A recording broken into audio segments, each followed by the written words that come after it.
berkenaan kenapa saya perjuangkan supaya PAS jadi Perdana Menteri tadi kita dah sebut. Saya ni bebas tuan-tuan Tapi saya bebas yang menyokong PAS. Ramai pengundi-pengundi bebas di sana pun menyokong PAS tuan-tuan. So kenapa pula PAS tak boleh jadi Perdana Menteri, betul tak? Nombor satu, bila kita nampak banyak benda-benda yang berlaku yang tak berapa betul ni tuan-tuan. Salah satu sebab adalah politik wang dan rasuah, betul? Kalau kita nak betulkan, saya dulu masa UMNO kalah 2018, saya tulis buku. Saya kata sebab UMNO kalah adalah politik wang dan rasuah. Dan saya fight for akta pendanaan politik.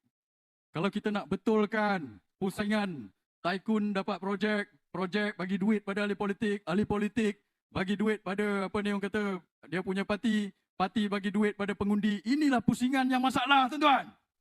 Kalau kita nak pecahkan pusingan ini, kita kena ada satu kerajaan dan satu Perdana Menteri daripada parti yang tidak ada rasuah atau paling kurang rasuah.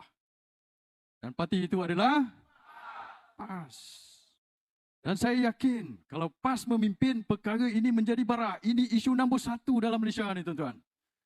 Sebab itu kadang-kadang kita tengok, kenapa bila diorang ini jadi kerajaan, dia tak jaga kepentingan kita. Dia jaga kepentingan siapa tuan-tuan? Tycoon. Kepentingan bisnes, betul. Dia tak jaga kepentingan kita. Sebab benda itulah. Nak selesaikan masalah itu, kita kena selesaikan masalah siapa yang jadi Perdana Menteri ini dulu tuan-tuan. Yang kedua, kenapa PAS perlu jadi Perdana Menteri? Sebab saya juga perjuangkan penyatuan orang-orang Melayu tuan-tuan. Saya lihat, kalau PAS jadi Perdana Menteri dan memimpin negara ini, maka penyatuan ummah itu lebih mudah dicapai, betul?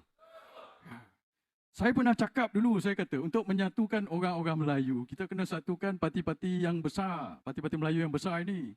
Parti Melayu yang besar sekarang terbesar PAS lah, dulu UMNO. Tapi sekarang UMNO dah jadi nombor 3, tuan-tuan. PAS terbesar.